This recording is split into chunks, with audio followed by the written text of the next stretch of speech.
오늘 우리에게 주신 하나님의 말씀은 창세기 43장 1절로 10절 말씀입니다.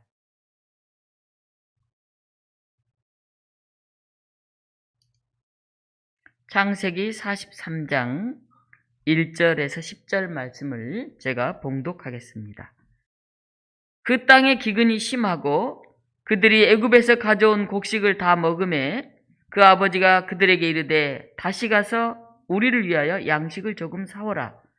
유다가 아버지에게 말하여 이르되 그 사람이 우리에게 엄히 경고하여 이르되 너희 아우가 너희와 함께 오지 아니하면 너희가 내 얼굴을 보지 못하리라 하였으니 아버지께서 우리 아우를 우리와 함께 보내시면 우리가 내려가서 아버지를 위하여 양식을 사려니와 아버지께서 만일 그를 보내지 아니하시면 우리는 내려가지 아니하리니 그 사람이 우리에게 말하기를 너희의 아우가 너희와 함께 오지 아니하면 너희가 내 얼굴을 보지 못하리라 하였음이니이다.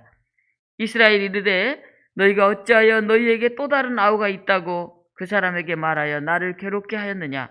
그들이 이르되 그 사람이 우리와 우리의 친족에 대하여 자세히 질문하여 이르기를 너희 아버지가 아직 살아계시느냐 너희에게 아우가 있느냐 하기로 그 묻는 말에 따라 그에게 대답한 것이니 그가 우리의 아우를 데리고 내려오라 할 줄을 우리가 어찌 알았으리이까.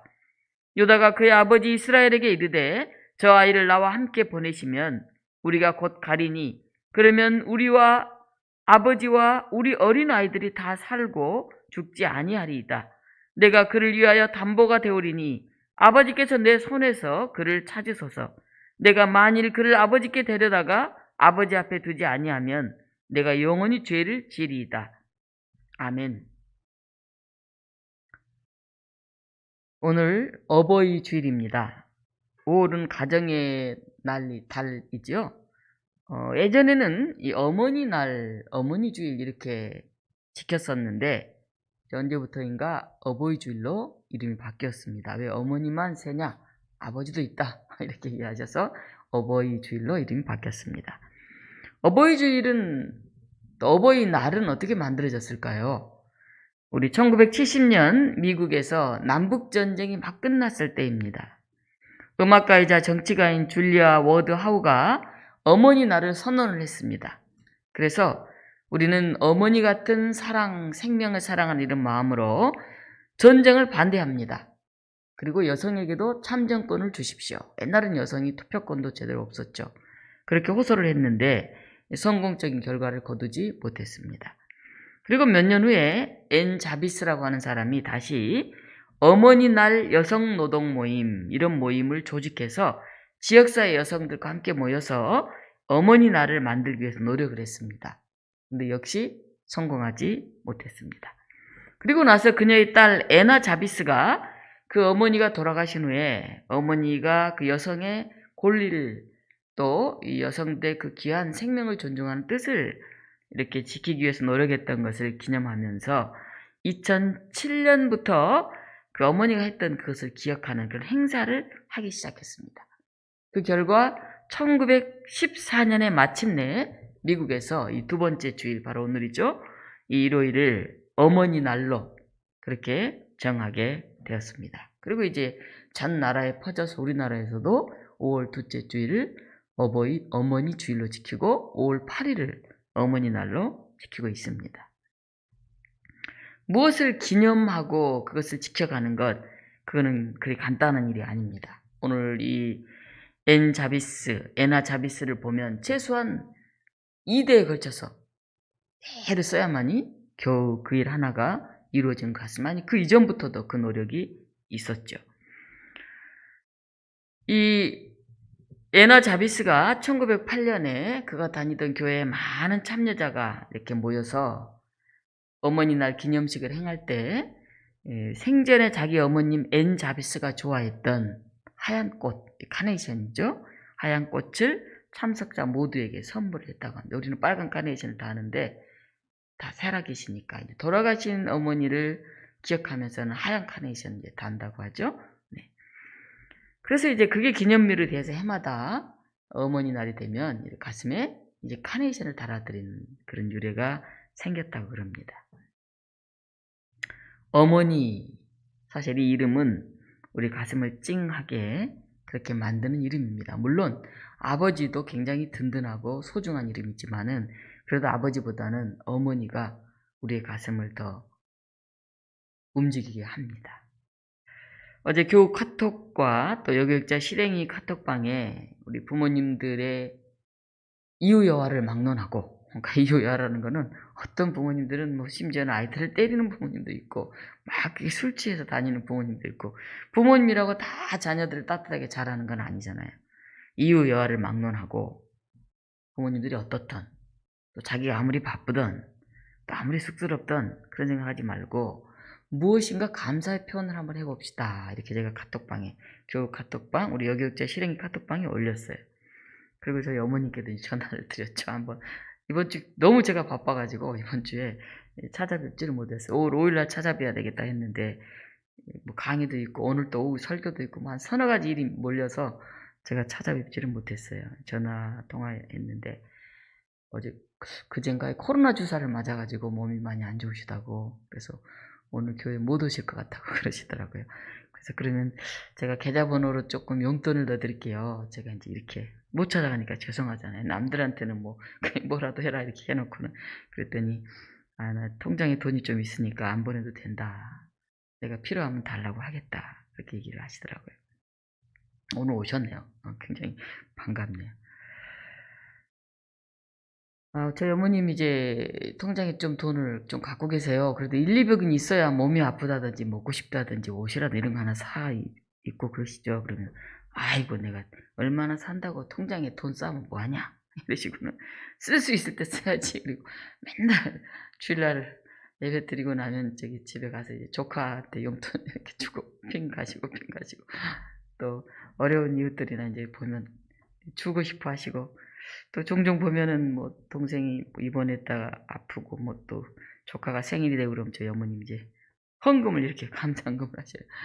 보면은 남 나눠주는 재미로 사시는 것 같아요. 용돈 주고 하나님께 헌금 드리고 그런 재미로 사시는 것 같아요. 어떤 분이 SNS에 어버이날에 이렇게 사진을 하나 올렸는데 굉장히 재미있어서 제가 여러분에게 한번 보여드리려고요. 뭐 띄워주실래요? 네. 이놈들아 어버이날인데 뭐 없냐? 부안군 행정동호회 프랭카드를 걸었어요. 재밌잖아요. 그 동네 어르신들이 자녀들에게 이제 교육시키려고 걸은 것 같아요. 그 아래 꽃으로 퉁칠 생각하지 마라. 우리 엄마, 아버지가 저렇게 프랭카드 해서 이제 저 카톡방에 올린 걸 보고 제가 엄청 웃었습니다. 어떠세요? 여기 있는 자녀들 혹시 이놈들아 아무것도 없냐? 그런 아무것도 안 하신 거 아닙니까? 아니면 꽃 하나로 퉁친 거 아닙니까? 네. 주일에 이렇게 우리가 예배드리는 것도 부활하신 예수님을 기억하면서 주님의 뒤를 따라 하나님 나라 그의 의를 이루며 살겠다고 다짐하는 그런 시간을 가지는 거죠. 이번 주간에는 이 코로나19로 해서 교회 잘 못 나오시잖아요. 몸이 안 나와서도 아파서도 못 나오시지만 건강이 걱정이 돼서도 잘 못 나오시잖아요. 그러시는게 안부 전화를 드렸습니다. 이런 날이 있어서 부모님들을 기억하고 정성을 나누게 하니 참 다행이다, 그런 생각을 해봅니다. 오늘 성경에는 야곱과 그의 아들들의 이야기가 나옵니다. 야곱은 12아들을 뒀죠. 사실 딸 디나가 하나 더 있습니다. 13명인데 우리가 딸은 자꾸 잊어버리죠. 자식 많으면 바람 잘 날 없다, 이런 우리 속담도 있는데 13명의 자녀를 양육하느라 얼마나 힘이 들었을까요? 그 고대에. 심지어는 자신이 사랑했던 부인 라헬이 낳은 그 아들, 11번째 아들이 요셉이죠. 그 요셉은 이제 죽었다고 아버지는 알고 있죠. 사라져 버렸고. 그리고 이제 노년의 삶을 사는데 땅에 흉년이 들어가지고 먹을 것을 구하러 다녀야 하는 상황이 되었습니다. 부모 마음이 얼마나 무거웠을까요? 우리 창세기 43장을 보면 야곱의 아들들이 양식을 구하러 이제 이집트로 가는, 두 번째로 가는 그런 이야기가 나옵니다. 42장에는 양식을 구하러 이제 처음 갔죠. 아들들 10명을 애굽으로 양식을 구하러 내려보내요. 그리고 마지막 아들 베냐민은 남겨둡니다. 그런데 그 애굽에서 그 양식을 다 분배하는 최고 책임자 총리 대신이 바로 자기들이 시샘해가지고 애굽 상인들에게 종으로 팔아넘긴 동생 요셉이에요. 근데 형들은 모르죠. 뭐 수십 년의 시간이 지났고 그 높은 자리에 더 앉아 있는데 설마 동생이라고 꿈도 못 꿨겠죠. 고개도 못 들고 그냥 이렇게 곡식 사러 와서 그 앞에 엎드렸죠. 근데 요셉은 일부러 그의 형들을 보고 금방 알아봅니다. 10명의 형들을. 정탐꾼으로 몰아가죠. 당신도 우리나라에 정탐하러 왔지? 아니라고. 그래, 자기 아버지가 누구야? 뭐 하는 사람? 이렇게 일부러 이제 가족 형편을 좀 물어봅니다. 그래서 우리 아들이 둘 있는데 하나는 없어졌고 막내 하나 아버지랑 살고 있습니다. 그래? 그러면 다음에 올 때는 꼭 그 막내를 데려와라. 그래야 너희 말이 사실이라고 내가 믿겠다. 그리고 그 막내 데리고 올 때까지는 너희 형제 중에 한 명은 못 보낸다. 그래서 시므온이 이제 거기에 애굽에 갇히게 되죠. 그리고 이제 집으로 돌아왔는데 곡식이 다 떨어졌어요. 또 가야 되잖아요. 어떻게 해야 돼요? 막내를 데리고 가야만이 감옥에 갇힌 베냐민도 아니 시므온도 끌어내고 곡식도 사올 수가 있죠. 그래서 이제 아버지하고 지금 나누는 얘기가 오늘 본문의 이야기입니다. 여기서 이제 그 아버지와 자식들 간의 갈등이 시작이 됩니다. 43장 4절에 보면 야곱은 요셉의 아우 베냐민은 그의 형들과 함께 보내지 아니하였으니 이는 그의 생각에 재난이 그에게 미칠까 두려움이었더라. 첫 번째 곡식 구하러 갈 때도 혹시 어떻게 될지 몰라서 막내는 안 보내고 형들 10명만 보냈어요. 그러니까 아버지가 굉장히 막내를 사랑하고 있죠. 아버지 특별히 좀 편애가 심했던 것 같아요. 왜냐하면 사랑하는 아내 라헬이 이 막내 베냐민을 낳다가 죽었잖아요. 그러니까 엄마 얼굴도 제대로 못 보고 자란 정말 핏덩이 같은 그 막내 아닙니까? 얼마나 더 애틋했겠습니까? 이 자기 사랑하는 아내 라헬이 낳은 두 아들 요셉과 베냐민만 아버지가 특별히 더 사랑을 했죠. 그러니까 형들이 너무 속상하니까 그 11번째 동생 요셉을 결국 팔아넘긴 거 아니겠습니까? 이제 두 번째 양식을 사러 가야 돼요. 안 그러면 이제 다 죽게 생겼어요. 오늘 유다가 말하잖아요. 우리 양식 사러 안 가면 우리도 다 죽고 아버지도 죽고 아버지 손주들도 다 죽어요. 이제 안 갈 수가 없어요. 그러니까 베냐민을 나랑 같이 가게 좀 보내주세요. 유다가 그렇게 이제 얘기를 하고 있잖아요. 근데 아버지 야곱은 옛날 요셉을 잃었던 슬픔, 이제 이 불쌍한 막내 베냐민까지도 잃으면 안 된다 하는 그런 두려움, 이 속에 꽉 지금 잡혀 있습니다. 우리가 누구 사랑하는 사람을 떠나보내는 상실의 아픔을 겪으면요, 마음에 굉장히 큰 두려움이 생깁니다. 어떤 이들은 이제 어머니가 돌아가시고 나면 이제 남아 계신 아버지까지도 곧 돌아가실까 봐서 너무너무 걱정을 하는 사람들이 있어요. 심지어는 자기가 이제 언제 죽을지 모른다고 죽음에 대한 막 불안을 가지고 그렇게 살아가는 사람도 있습니다. 야곱도 이런 태도를 가지고 있었는데 유다가 간곡하게 아버지를 설득을 하죠. 아버지, 이번에 곡식 사러 안 가면 우리 다 죽을지도 몰라요. 그리고 제가 제 목숨을 걸고 베냐민을 꼭 지킬게요. 이렇게 아버지를 설득을 합니다. 아버지 야곱은 굉장히 집요한 사람이죠. 그가 엄마 뱃속에서 나올 때부터 그냥 쌍둥이인데 앞에 나온 형 발뒤꿈치를 막 잡고 이렇게 나왔다는 얘기가 있죠. 그리고 장자가 아니라 본인이 이제 아버지의 대를 이어서 그 믿음의 계보를 이어가지 못할까 봐서 형한테 팥죽을 주면서 장자권을 사잖아요. 그리고 또 외삼촌 나반한테도 막 씨름을 해가지고 그 양들 막 모으잖아요. 또 사랑하는 아내 라헬을 포기하지 않고 레아하고 결혼을 했는데도 또 라헬을 아내로 삼기 위해서 그렇게 7년간 애를 쓰잖아요. 그래서 그 라헬에게 낳은 자녀인 요셉과 베냐민 집착을 하죠. 아내에게 막 애착을 갖고 집착을 했다가 아내가 죽고 나니까 요셉에게 막 집착을 했다가 요셉을 잃어버리고 나니까 그 다음에 이제 베냐민에게 막 집착을 하죠. 창세기 42장 37절 42절 같이 한번 읽어보겠습니다. 42장 37절부터 42절 함께 37절부터 38절 함께 읽어보겠습니다. 42장 루벤이 그의 아버지에게 말하여 이르되 내가 그를 아버지께로 데리고 오지 아니하거든 내 두 아들을 죽이소서 그를 내 손에 맡기소서 내가 그를 아버지께로 데리고 돌아오리이다. 야곱이 이르되 내 아들은 너희와 함께 내려가지 못하리니 그의 형은 죽고 그만 남았음이라. 만일 너희가 가는 길에서 재난이 그에게 미치면 너희가 내 흰머리를 슬퍼하며 수월로 내려가게 함이 되리라. 오늘 38절 보면 내 아들은 너희와 함께 내려가지 못하리니. 아니 베냐민은 자기 아들이고 나머지 그 10명은 아들 아니에요? 뭐 특별히 내 아들은 못 내려간다. 내 아들이 어떻게 되면 나 죽을지 모른다. 뭐 이렇게 얘기를 하잖아요. 아, 참. 어때요? 형들 같은 경우에 기분이 안 좋았겠죠. 아니 우리는 그럼 뭐야?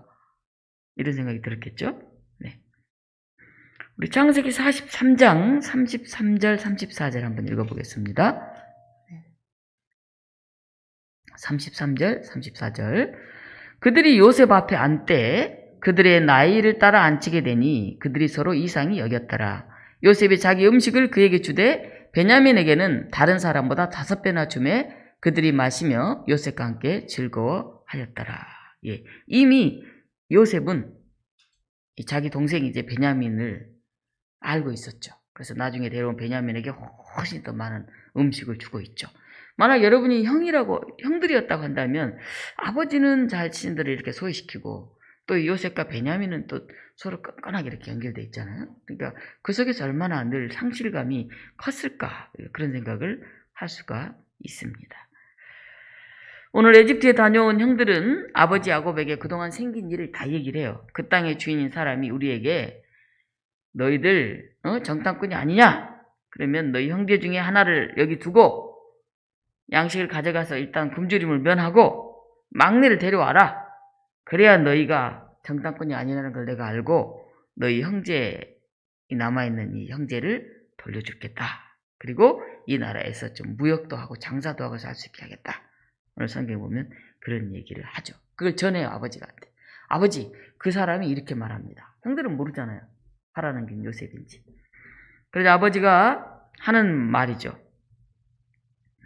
42장 36절 보면 아버지가 이렇게 말합니다. 그들의 아버지 야곱이 그들에게 이르되 너희가 나에게 내 자식들을 잃게 하도다. 요셉도 없어지고 시므온도 없어졌거늘 베냐민을 또 빼앗아가고자 하니 이는 다 나를 해롭게 함이로다. 요셉은 죽은 줄 알고 있고 시므온은 지금 잡혀있고 이제 이 막내 베냐민까지 데려가겠다고 하니 아버지가 너무 힘들어하죠. 그러자 이제 유다가 얘기를 하고 있는 것입니다. 오늘 43장 10절 말씀 제가 읽습니다. 우리가 지체하지 아니하였더라면 벌써 2번 갔다 왔으리이다. 아버지가 지금 안 보내요 베냐민을. 그래서 배고파 죽겠는데 곧 이제 다 손자녀들까지 죽게 생겼는데 아버지가 이렇게 지체하지 않았으면 벌써 양식 사서 우리 애들 다 먹였을 거예요. 나도 먹고 아버지도 먹고 우리 식구들 다 살았을 건데 지금 이게 무슨 일이에요. 유다가 그렇게 지금 얘기를 하고 있죠.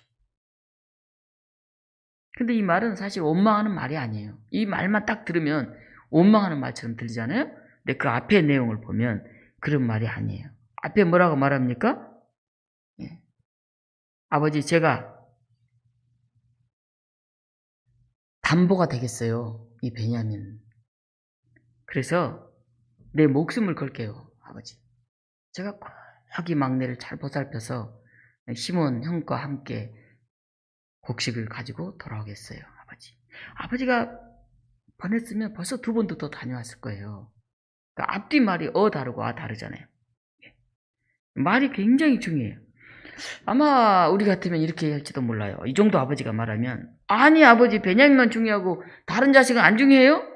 그렇게 요셉만 사랑하더니 아버지 나이 들어도 여전하네. 시몬 형 지금 감옥에 갇혀 있잖아요. 우리 애들 다 굶어 죽게 생겼잖아요. 아니 우리 자식들은 불쌍하지도 않아요?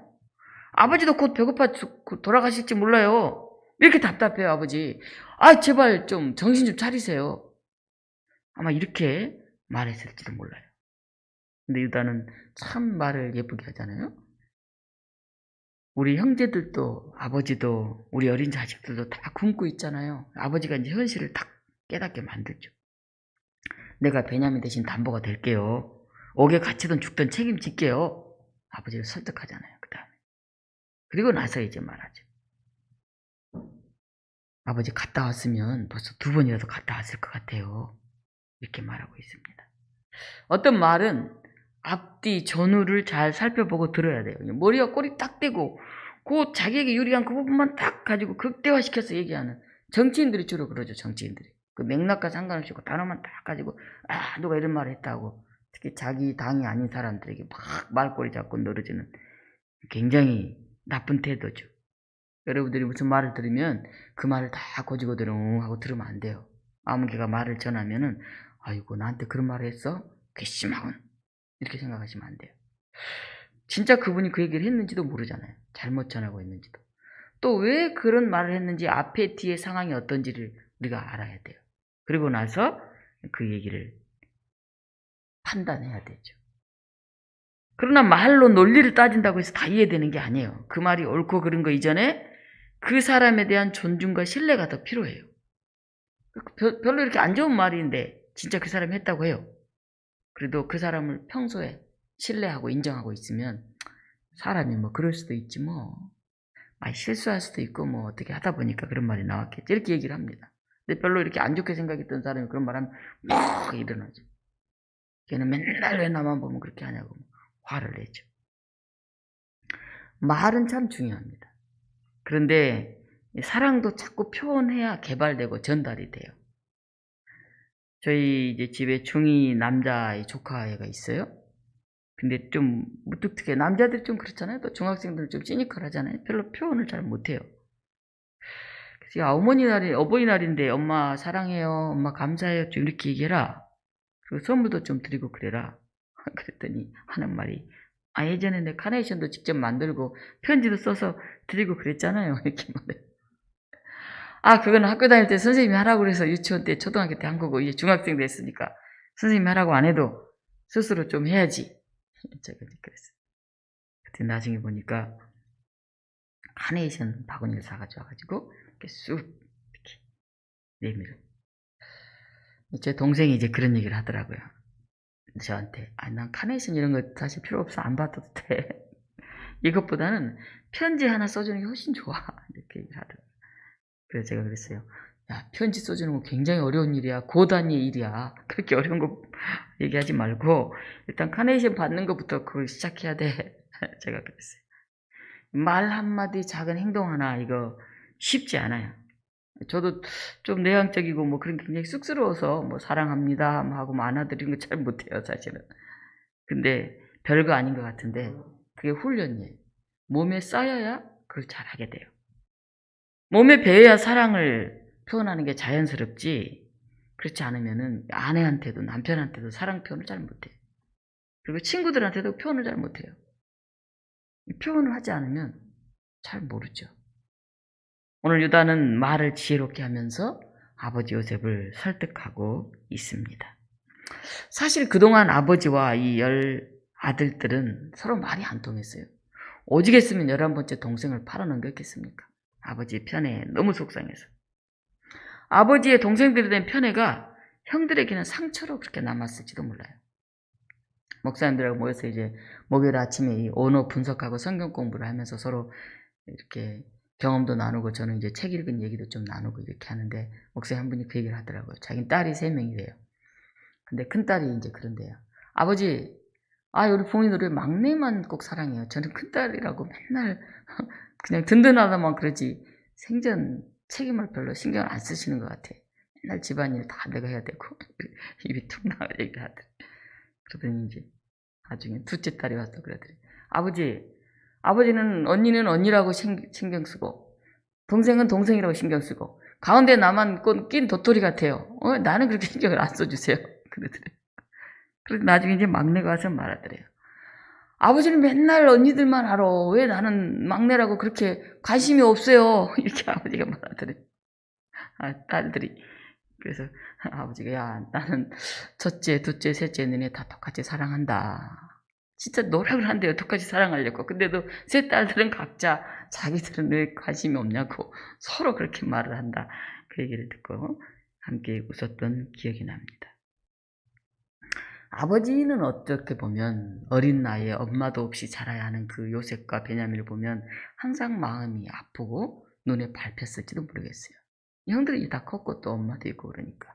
그래서 이 라헬의 애들을 더 신경을 썼을 수도 있습니다.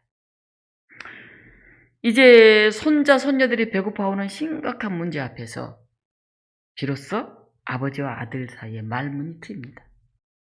우리가 너무 먹고 살기 힘들면 거기서 막 싸움이 난다고 그러잖아요. 너무 먹고 살기 힘들었다. 근데 너무 먹을 게 많아도 싸움이 나요. 누구한테 하나 더 주나 하고 막 눈을 이렇게 부리부리 뜨고 막 싸웁니다. 그래서 부잣집 자녀들이 별로 우애가 안 좋다. 그런 얘기를 하잖아요. 제가 미장원에 이제 간 적이 있는데 그 할아버지, 나이 많은 할아버지가 할머니 손을 잡고 이렇게 미장원에 왔어요. 그래서 머리를 짧게 잘라주세요. 이렇게 얘기를 하시더라고요. 근데 제가 이제 머리를 하고 있는데 기다리고 있죠. 할아버지가 좀 이따 올게 기다려 하고 이제 가셨어요. 근데 이 할머니 자꾸 물어보는 거예요. 파마 얼마예요? 5만 원이요. 5만 원이에요. 저쪽에다가 파마 얼마예요? 5만 원이에요. 5만 원이에요. 세 번인가를 물어보셔요. 저 머리 짧은데 좀 더 싸게 안 돼요? 할머니 이렇게 물어보는 거예요.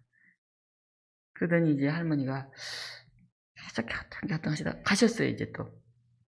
그래서 제가 이제 물어봤어요, 그 미용실 그 원장님한테. 아니, 저 할머니가 참 마음에 걸리네. 제가 이제 그러면서 저 집이 어렵나요? 그랬더니 그분이 아니요. 집이 2채나 있고요. 할아버지가 돈을 잘 벌어요. 할아버지가 외국 수입 가방을 수리하시는 분인데 자기들이 잘 몰랐는데 최근에 신문에 났대요. 그 할아버지가 6억인가를 전남대에 기부를 했대요. 몰랐는데 신문에 크게 나서 동네가 다 알았대요. 와, 이 할아버지 좋은 일 했네 하고 다 알았대요. 그리고 자기가 이제 죽고 나면 자기 재산을 아들하고 딸이 있는데 자녀들에게는 조금밖에 안 주고 이제 다 기부를 하겠다 이렇게 얘기를 했다고 그래요. 그래서 그래요? 아들, 딸은 잘 사나요? 그랬더니 아이고 아들이 아주 말썽꾸러기예요. 그 할머니가 한 100만 원씩 이렇게 돈을 막 갖고 약간 치매가 왔다 갔다 하시는데 갖고 있는데 아들이 오면 맨날 엄마 돈을 다 가져간대요. 그리고 감옥도 이제 왔다 갔다 하고. 그래서 이 할아버지가 아들에게 돈을 이제 안 주기로 하고 이제 그걸 다 기부하겠다 그렇게 얘기를 했다고 그래요. 근데 이제 할머니는 약간 치매기가 있으니까 파마를 이제 하고 싶었던가 봐요. 그래서 제가 좀 할머니 파마 좀 시켜드리면 좋을 텐데 예뻐지고 싶은 마음이 다 있잖아요. 나이 드셔도. 그랬더니 원장님 하는 말이 아이고 저분이 약간 치매기가 있어서 파마하면 머리를 어떻게 가누지를 못해요. 그러니까 머리가 더 떡이 돼요. 그래서 작게 잘라야 돼. 감기도 어렵고 드라이도 하기 힘들고 자녀들이 돌보시기 힘드니까 그냥 작게 깎아드리는 거예요. 그렇게 부탁하는 거예요. 제 마음대로 못해요. 돈이 없어서 그런 게 아니에요. 얘기를 하시더라고요. 어떤 집안에 이제 돈이 많으면 행복하게 잘 살 것 같은데 그렇진 않아요. 그리고 문제가 있으면 집이 심각하게 문제가 생길 것 같은데 문제가 생기면 비로소 대화가 시작되는 그런 놀라운 일이 있어요. 오늘 이 이제 굶어 죽게 됐잖아요. 이 문제 앞에서 그렇게 응어리졌던 심지어 동생을 팔아 넘길 정도까지 아버지와 이렇게 갈등 관계에 있었던 이 아들들과 아버지의 대화가 시작이 됩니다. 이 유다는 요셉의 형들은 동생과 화해하기 전에 사실 아버지와 먼저 화해를 하게 됩니다. 창세기 42장 26절로 43장 15절까지는 아버지와 아들의 대화예요. 이렇게 길게 부자간의 대화가 성경에 나온 것은 이 부분이 가장 길어요. 아버지와 아들의 대화 중에. 이 내용 우리에게 굉장히 감동을 주죠. 그 집착, 라헬에 대한 집착, 요셉에 대한 집착, 베냐민에 대한 집착, 그걸 놓지 못했던 그 아버지가 그걸 내려놓죠. 네. 그래. 선물을 가지고 가라. 그리고 돈을 좀 더 가지고 가라. 그래도 안 되면 어쩔 수 없지 않겠느냐. 포기를 합니다. 참 놀랍게도 아버지가 이 베냐민 막내에 대해서 마음을 내려놓고 이제 아들들을 다시 대하게 된 순간 꿈도 꾸지 못했던, 죽은 줄 알았던 11번째 아들 요셉의 얼굴도 생전에 볼 수 있었죠. 인간사의 이게 역설입니다. 역설. 그렇게 붙들고 집착할 때는 11번째 아들 요셉을 잃어버렸더니 죽은 줄 알았잖아요. 집착을 내려놓고 이제 베냐민까지, 그래, 하나님 앞에 내가 기도할 수밖에 없다. 이제 모든 거 하나님께 맡겨야지 어떻게 하겠냐 하고 마음을 비운 순간 이제 놀라운 일이 시작이 되는 것이죠. 자식들도 그렇게 아버지하고 이제 갈등을 하면서 동생을 팔아넘기기까지 했는데 아버지는 편애가 심해. 우리 너무 부당해. 이렇게 느꼈는데 내 목숨을 걸고 내가 막내를 돌보겠습니다. 책임지겠습니다. 이렇게. 르우벤도 우리 자식, 두 자식 목숨을 걸고 이 베냐민을 지키겠습니다. 자식들이 이렇게 얘기를 하잖아요. 그러면서 이제 아버지와 자식들 간에 화해가 일어나죠. 족보상의 아버지가 아니라 이제 정말 마음과 마음이 통하는 그런 진짜 아버지와 자녀 관계가 되죠. 할아버지 아브라함, 아버지 이삭이 보여준 신앙의 행실과 화해가 이제 야곱에게 좋은 본보기가 되었다고 생각을 합니다. 이 말씀을 마무리하는데요. 야곱이 이 어려운 상황에서 선물을 준비해 가라. 그리고 돈을 좀 더 가져가라. 이렇게 얘기하면서 자식들에게 이제 얘기를 합니다. 오늘 한번 말씀을 한번 볼까요? 네. 43장 우리가 읽지는 않았는데 뒷부분 다 읽지는 않고 하나를 14절 같이 한번 읽겠습니다. 43장 14절. 전능하신 하나님께서 그 사람 앞에서 너희에게 은혜를 베푸사 그 사람으로 너희 다른 형제와 베냐민을 돌려보내게 하시기를 원하노라. 내가 자식을 잃게 되면 이르리로다. 시몬과 베냐민을 다시 보내올 수 있도록 전능하신 하나님께서 은혜를 주시기를 내가 간절히 구한다. 그런데 어떻게 하겠느냐? 내가 자식을 잃게 되면 잃을 수밖에 없지. 그것도 하나님께 다 맡기겠다. 이렇게 마음을 내려놓습니다. 잠언 3장 5절 6절에는 이런 말씀이 있습니다. 너희 마음을 다하여 여호와를 신뢰하고 내 명철을 의지하지 말라. 너는 범사의 그를 인정하라. 그리하면 내 길을 지도하시리라. 야곱은 어려운 상황 앞에서 선물을 준비하고 돈을 보내기에 앞서서 이런 기도를 했으면 참 좋았겠다 하는 생각을 합니다. 아들들아, 지금 우리 앞날에 마치 짙은 안개가 끼어있는 것처럼 한 치 앞도 되돌아 볼 수 없는 어려운 상황이구나. 이럴 때 우리 하나님께 도움을 구하자. 이 문제를 놓고 우리 식구들이 다 같이 한 이틀 동안 금식하면서 예배하고 기도를 드리자. 하나님의 뜻이 어디에 있는지를 우리가 구하고 하나님께서 도와주시기를 간절히 바라자. 이렇게 야곱이 얘기했다고 한다면 더 멋진 그런 아버지가 되지 않았을까 생각을 합니다. 어버이 주일을 맞이하여 이런 야곱의 기도가 또 아버지와 아들 간의 이런 놀라운 화해가 오히려 문제 앞에서 하나님께 모든 걸 내어 맡김으로 우리 가정 곳곳에서 일어나기를 간절히 기도합니다. 사랑의 하나님, 어버이 주일입니다. 우리가 아무리 다 해도 우리 부모님들의 그 사랑과 그 은혜를 갚을 길이 없습니다. 우리와 세대 차이가 나고 생각이 다르고 어찌 보면 힘이 없어 보이는 우리의 부모님들이지만은 우리가 정성으로 우리의 부모님들을 모시고 존경하고 섬길 수 있는 자녀들이 되게 하여 주시옵소서. 이제 세상을 떠난 우리의 부모님들이 계신 이 어르신들도 있습니다. 그리고 이제 부모님들 없이 부모가 되어서 자녀 앞에 서 있는 분들도 계십니다. 자녀들의 말에 더 귀 기울일 수 있게 하시고 우리 힘으로 어찌할 수 없는 상황 앞에서 늘 하나님께 모든 것을 맡기고 의지할 수 있는, 그래서 진정한 믿음 안에서 화해가 일어날 수 있는 우리의 가정을 세워가게 하여 주시옵소서. 예수 그리스도 이름으로 기도하옵나이다. 아멘.